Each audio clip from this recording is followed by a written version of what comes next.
While many printers have shifted their focus, Freeport Press has remained committed to the art of print. For companies that need a printing partner for magazines, look no further than Freeport Press. We offer the capabilities a customer would expect from a national printer while offering the level of customer service clients expect from a family-owned business. Freeport Press. We do print, and we do it well. FreeportPress.com.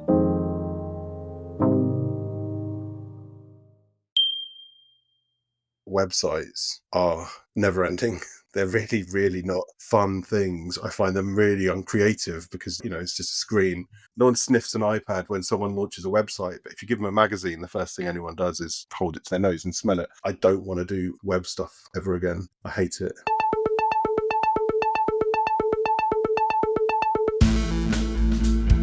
Josh Jones has done a lot of things when it comes to magazines. Editor, writer, maker, custom publisher, mentor, evangelist, all of the above. Has Josh helped write a book about hip-hop in Mongolia? Yes. Has he sat back and watched Gordon Ramsey mash his face into a sandwich? Indeed.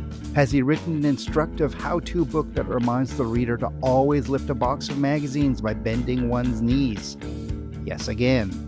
For more than 20 years, Josh has been creating magazines, both for resolutely indie concerns and reasons, but also custom publications for the likes of The North Face, Red Bull, Interscope, and Nike. And while he has no illusions about the challenges the industry faces, he's also optimistic about a world that he loves. So much so that his field guide to publishing an indie magazine, Just Make Your Magazine, is, true to its subhead, the, quote, fastest selling self-help book, unquote. Okay, I don't know if that's true. It probably isn't, if I'm being honest. But still, you speak to him and you become an optimist. And this is not just because, as he says in the book, indie magazine making has never been more popular.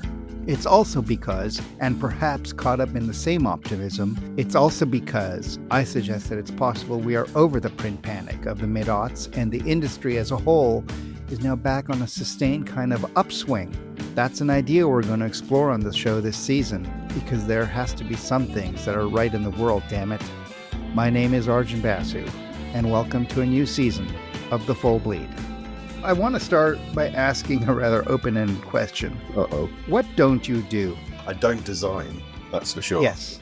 I was thinking how I was going to open this, and I just thought that was an easier question to ask, because I'm editor of the books, the mags, the zines, the business, evangelist, drinker of Sancerre. So how did you get here? Where does this love of this world come from? So this goes back to the beginning of the century, which makes you sound old. In 2000-ish, I worked at a company called Cake in London, which was one of those very trendy, very creative, very weird companies that just did a bit of everything. They did events and they did PR and they did stunts. And it was in an old church, and everyone was working hard, but no one really had a job, it seemed.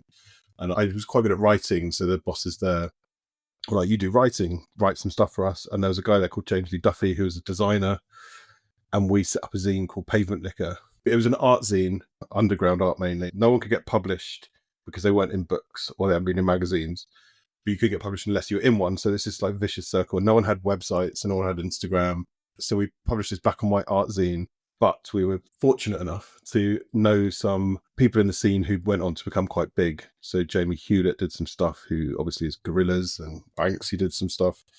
Ben Ein, David Shrigley. In 23 years, we've done 15, 14 issues, which is lazy, but it's fun. And that sort of sparked the love, I guess. And then after leaving Cake, I sort of went traveling around the world and stuff, and then came back and then got into interviewing bands and reviewing bands and stuff for music press. I was writing about graffiti as well. I was writing for free, like writing, but I was writing for free. So I thought I need to take it to the next level. So I went back to university and did a postgrad diploma in journalism. I got a job for the company called Independence United, where everyone was a freelancer. And they got this crazy contract, I guess, called the Smirnoff Experience, where they went around the world doing weird gigs in like Russia and China and France and America. And they needed someone to be an in-house journalist in a way. Eventually I decided to do a book on music festivals across the UK, which they asked me to edit. So I did that 3 years running.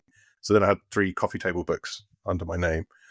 And then I left there and ran the O2 Academy TV YouTube channel. It's basically setting up interviews for artists. So in a way, it helped my editorship because I was talking to music press and setting up shoots and things like that, which was fun.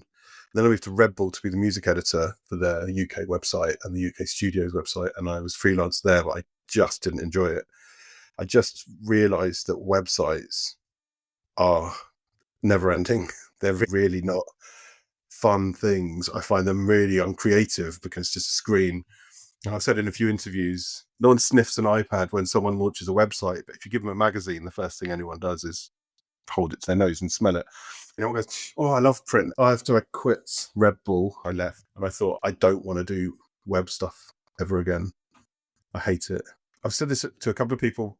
With a magazine, you have a certain amount of pages and that's all you can put in. You can really fill them or you can make them very sparse, but you have that many pages and that's it. With a website, it's never ending. Thing about print is it's finite and it's constraining. I think a lot of web first people don't appreciate that aspect of design or creation in print. Yes, I'm with you. It has to finish. You have to send it to print on a certain day. And when it's printed, you can't ever change it, which I love. And there will always be a mistake in a magazine, but that's part of what makes it more human. You can't go back and change the mistakes you've made. So I love it. I went back and I edited a bunch of magazines. So that's how I got to where I am.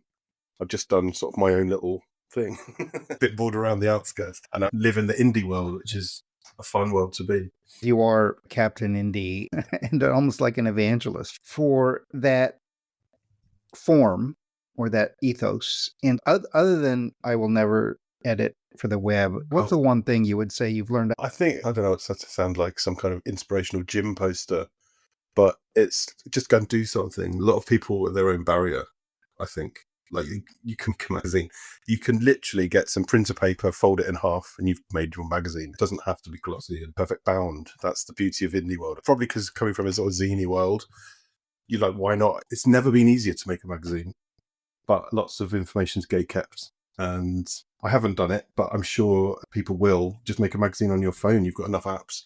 You could literally write and design. You could retranscribe it all in one phone. You could do it all there, yeah. Well, Apple haven't come to me actually asking me to do that, just shouting it out there. But you could easily do that, but no one knows how, and people are afraid to just try. So that segues. The book is called "Just Make Your Magazine: A Field Guide to Publishing an Indie Magazine."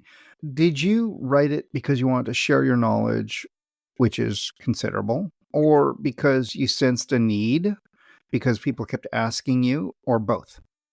A little bit both. No one really asked me, like, come up to me, but I did some talks here in the UK with Mag Culture, who do a thing called the Flat Plan every year, which is a sort of web-based conference. Jeremy Leslie, who runs Mag Culture here in London, he gets a bunch of people who work in the industry to do talks and people watch and ask questions and stuff. So I did that 2 years running on being an editor.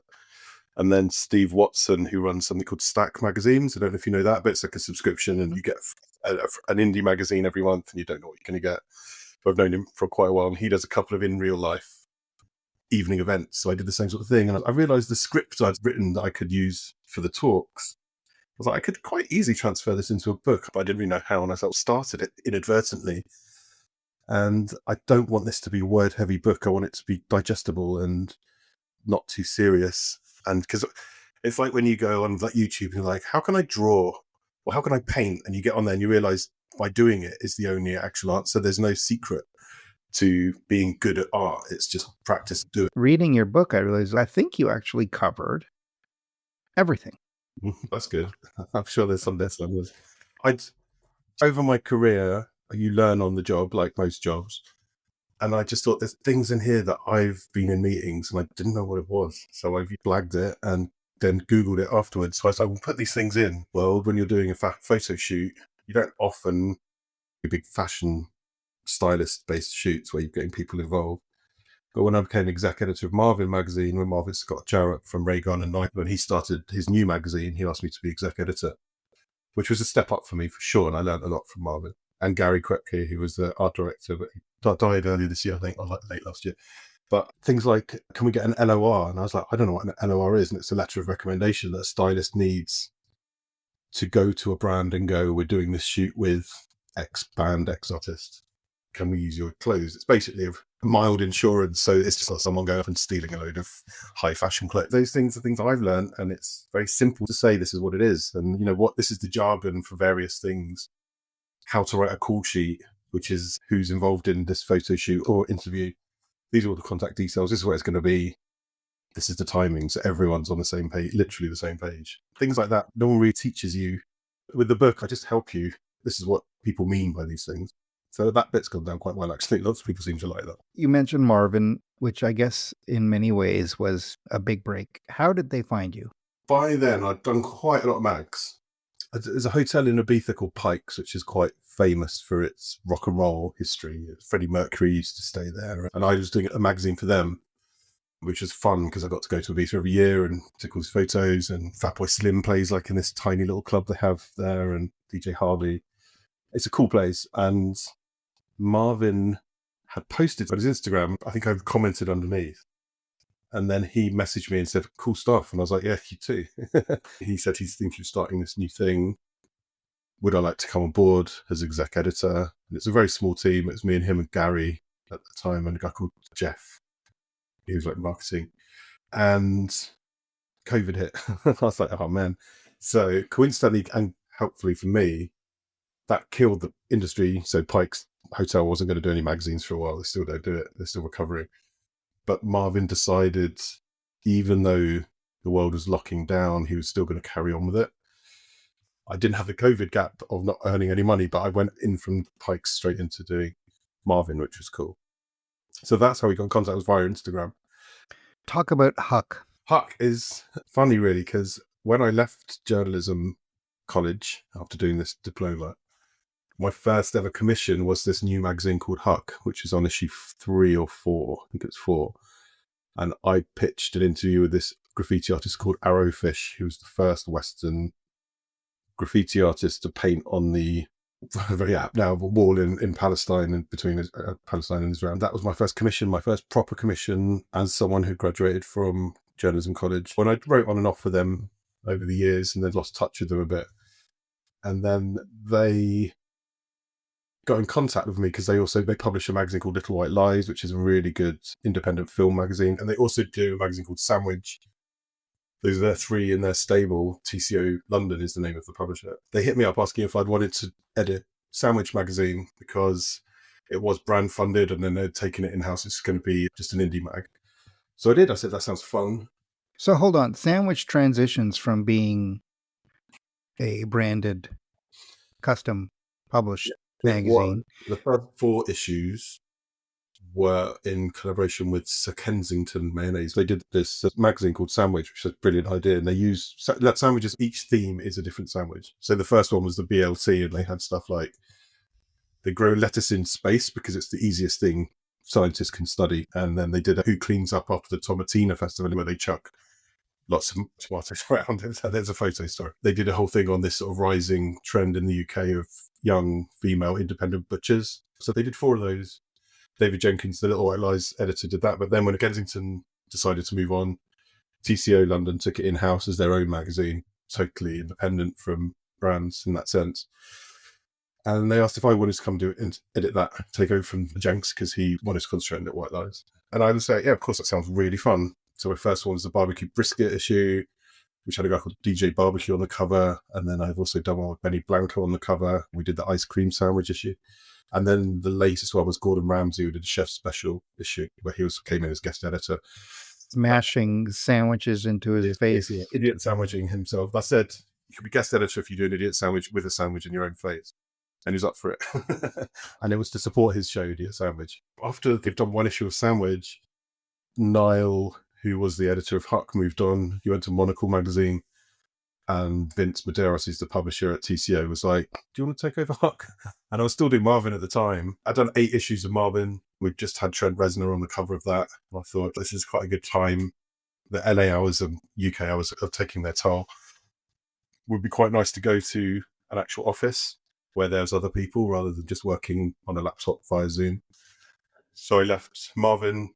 The London to LA time difference is a killer. It was getting brutal because you're basically working all day and then all night, and then you're Yeah. not getting sleep. So yeah, after 2 years of Marvin, I'm very proud of all of this. That is a brilliant magazine. It's beautiful. It's so luxury. And then moving back to Huck, which is a bit more DIY focused. It's a bit broader as well, because Marvin's music and sort of fashion, and Huck is counterculture. It has its roots in surf and skate. You can do what you want. It's lots of global, random, small things. It doesn't have to be the big, famous person on the cover. So it's fun. It's a very small team, though. There's no talent wranglers or fashion editors or features editors or anything. It's very much hands-on. Everyone gets dirty to get it done. But it is a lovely magazine. It has a very dear place in my heart. Tell me about Ralph. Ralph is my latest thing, which started 1 year ago. An old friend of mine called Chris Hassel owns a company called Ralph, and he's like, I want to start making fun stuff. He's sick of the algorithm. He wants attention, not addiction, is one of his things. We're just looking at stuff and we're not learning. There's no fun in anything. He's like, everything used to be fun. Like, even work was fun, but now nothing's fun. We're being told what this algorithm tells us what to do. It's just awful. He's basically making an entertainment brand where he wants to make animations and podcasts, but he wants to create it himself, but he wanted to start it with a magazine. And so we're using chaotic energy of the 90s mags, which I grew up reading, like Loaded magazine before, early Loaded magazines, Raygun too, with its design. So every theme is pop culture for the fun of it. And it's lovely. It's like we just find these cool, funny people. We've got Lou Adler on the cover of this one, who's 91, and it's to put a 91-year-old person on the cover. It's crazy, but he wrote What a Wonderful World with Sam Cooke, and he also produced Carole King's Tapestry album and The Mamas and the Papas. He's married to Daryl Hannah's sister. He just recently produced Neil Young's latest album, and he's 91. He brought the Rocky Horror Picture Show to the screen. He discovered Cheech and Chong. His best mate's Jack Nicholson, and he owns the Roxy on Sunset. And you're like, this guy's crazy. So we did a real brilliant cover with him. So it's just total freedom. We have, I think, 18 features in 126 pages. It is chaotic, as chaotic as you can get in print. When I was editing, the question that my staff hated the most was, why now? I would ask that. Whenever they pitched something, I'd say, why now? And Ralph's answer to that question would have been, why not? So Chris, who's the publisher and owner, is very much, yeah, let's do it. And if it doesn't work, fine. We might not use it, but he's got a good amount of trust. But why not is definitely the Ralph ethos. I really love doing it. And it's really colourful. It's on a glossy paper. When we started, I sent Chris off to Mag Culture and I said, what do you like in magazines? We'll use that as inspiration. And he's like, all these magazines, they're just so serious. If you don't know who this furniture designer you're reading about is, you feel like an idiot. If you don't know who it is, or the paper's so beautiful and you turn the page and you don't want to actually put it in your bag, you don't want to scuff it. Chris is like, I want a magazine that you would roll up and put in your back pocket. It doesn't matter if you get dings on the cover. Is that why it's so glossy? If you look at a lot of my work, it's usually always it's all glossy. Yeah. And this one, first proper glossy one I've done. What I really want to do is get a perfume sachet, like in the 90s, used to get those things like for cool water or something. I want to bring those back and see if we can get a perfume company to do those. We'll be right back. Hi, this is Jeremy Leslie at Mag Culture. We're proud to support the Full Bleed because we love magazines too. Visit magculture.com and see why print is far from over. It's just getting started. Read the journal for interviews and reviews, listen to our podcasts, visit our shop in London and online, and come to our live events in London and New York. We love magazines. Subscribe to our newsletter for weekly updates, all at magculture.com. Print is Dead is made possible by the support of the Society of Publication Designers. The SPD powers the future of visual storytelling, setting the standard for editorial excellence and shaping the future of visual culture. For more information, visit spd.org. I used to edit an in-flight magazine, and we tried to get smell into the magazine, but we couldn't because of the flight attendants union. They had to know the chemical composition of the smells, and of course the factories that made these perfume strips, there's only a few in the world, they're like, we can't tell you what we're doing, that's proprietary. And so we didn't. But there was a whole issue about packaging and how we were overpackaged. Now that you're going to create print for brands, the stats back it up. Print is the most engaging marketing tool and the smartest. It's just an investment, and it's a long-term thing. It's not short-term things. How's that going? You have a lot of branded content in your background. You've done a lot of it. Yeah, like you said, I did the Nike 1948. It was a London-based magazine for Nike, which we did 3 or 4 issues of. And I've done a book for North Face, and a Campai, which was actually paid for by Suntory, which was a lifestyle mag for the cocktail industry, which is really fun to do. I'm happy to work with brands in that way. Some people in indie world are like, no, it has to be pure. But I made the mistake of launching a company, which I've been thinking about for a really long time.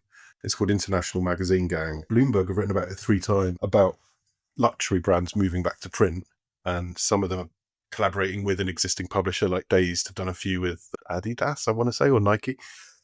And some people have just done their own magazines, high-end fashion brands, but they realise they don't really want to be spending all work making these beautiful things and then taking a photo and it being on a Twitter advert that's on a tiny screen.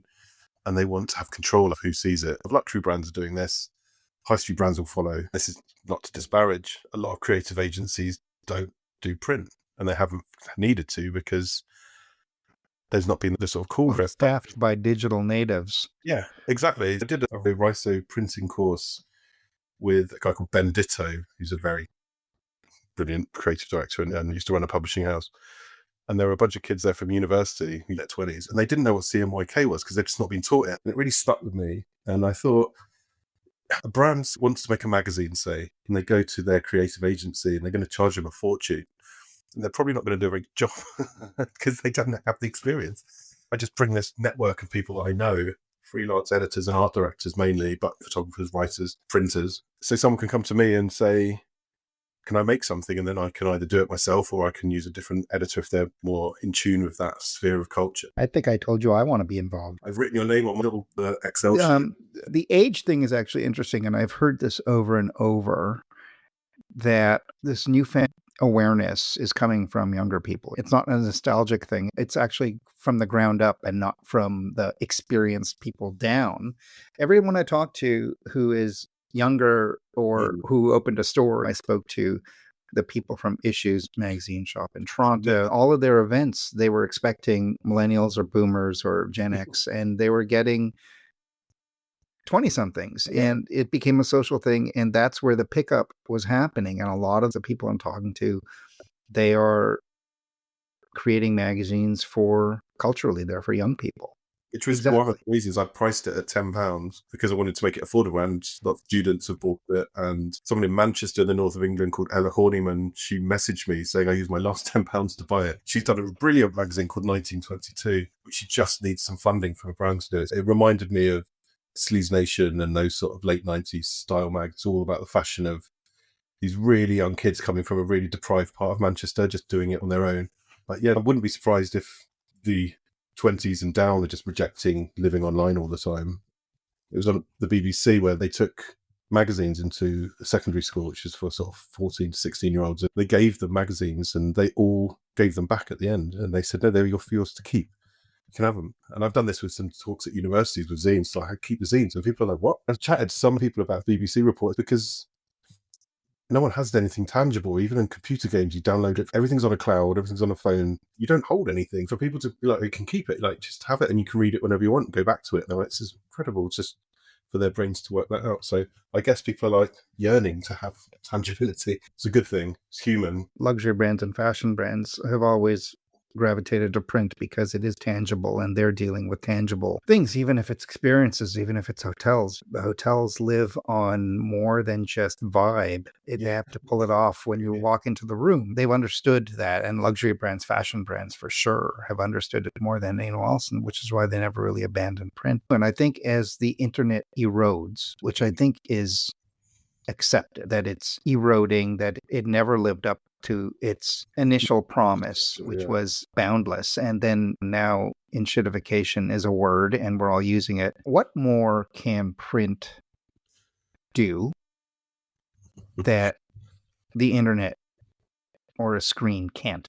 So you get to keep it. It's yours. I can't really imagine people pulling pages out and putting them on their wall like they used to, covering their school books. No one has school books. I guess you have a school iPad, don't you? I think they'll just coexist in the same way that, slightly tired analogy, but vinyl came back.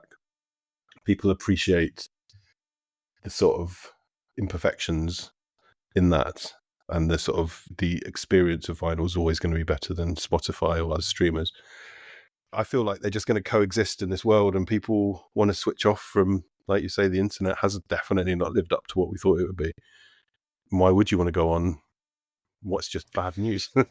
If you To use a terribly overused marketing word, there's authentic. And the fact that it's an object, the fact that it lives once, but also forever, and that it won't go away. Once it's there, it's not going to disappear like it does on the internet. And it's real. Then we have to talk about what AI is threatening to do to everyone and everything. And it's almost a guarantee or a hedge against that part of it too. It's like a bastion, isn't it? I found really sad when Vice imploded every way possible, but all those journalists who had left their bylines and stories on the internet hadn't saved it or PDF'd it in any way, and then they just shut down the servers and it just gone forever. They're gone. There's no way of recovering that. People do, oh, if it's on the internet, it'll be there forever. Not necessarily. No, it won't. The agency I used to work for was sold, and I can't find any of my work. It's awful, isn't it? And you spend ages and you're like, those are my things. So I always PDF'd everything that was online. I've got them in for hard drives and stuff. But even with hard drives, you've got to go and find the stuff. I do quite like going back through.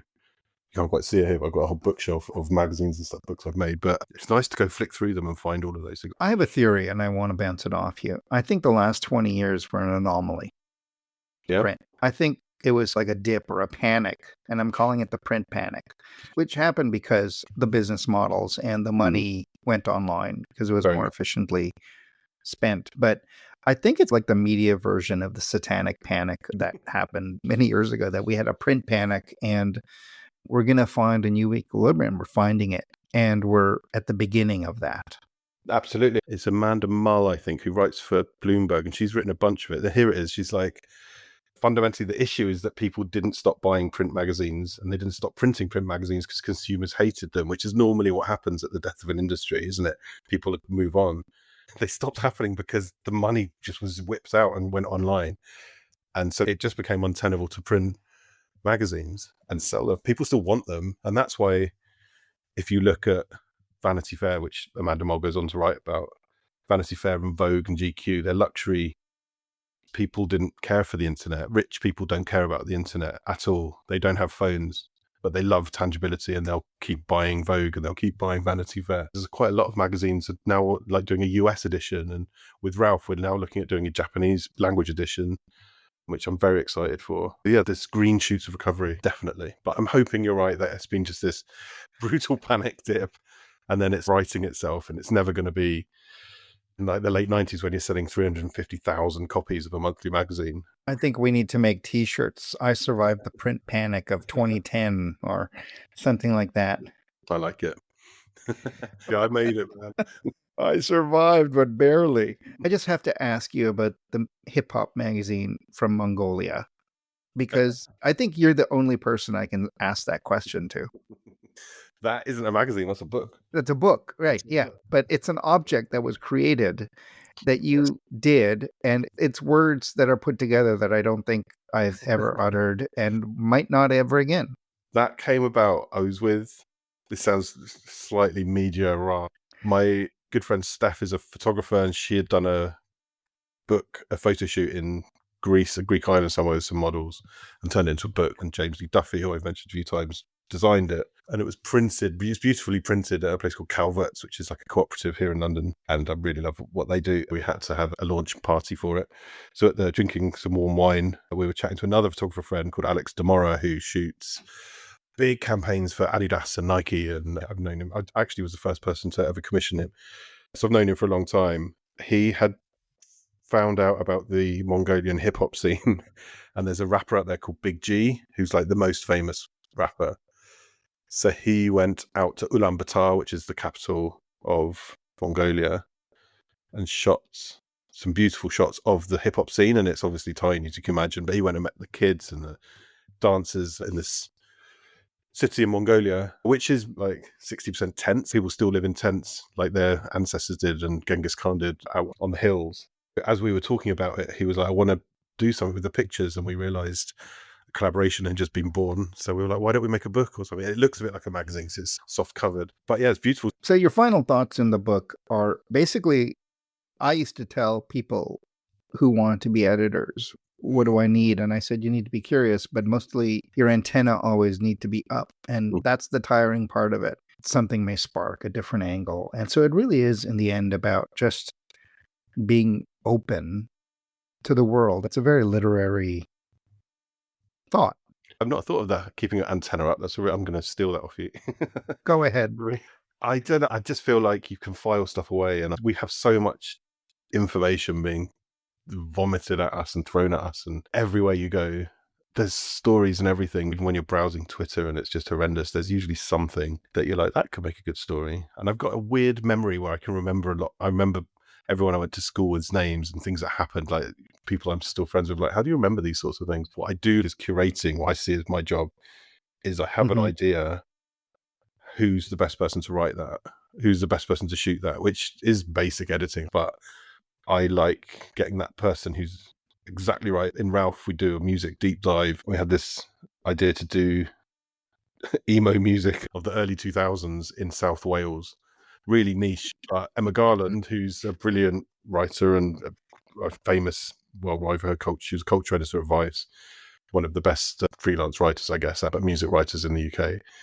She's Welsh. I know Emma, so I was like, this could be perfect. So she did a brilliant job. And in the new Ralph, actually, we've got a piece on the music of Stampede Festival, which I'm sure you're aware of, in Calgary.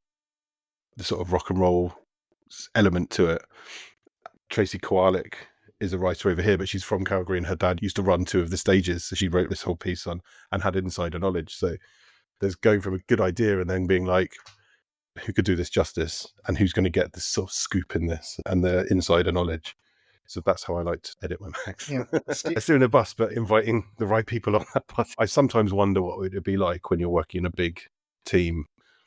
I occasionally get irate when you look at a culture magazine and they post their cover and the credits about 50 people long. And I'm like, I don't have a nail technician. We don't have a talent wrangler, and we don't have this person doing that. I wonder what it would be like if someone out of the blue listening to this offered me a job as an editor of a magazine, which has all that sort of infrastructure. You may find that the grass is not greener. I do think that, yeah.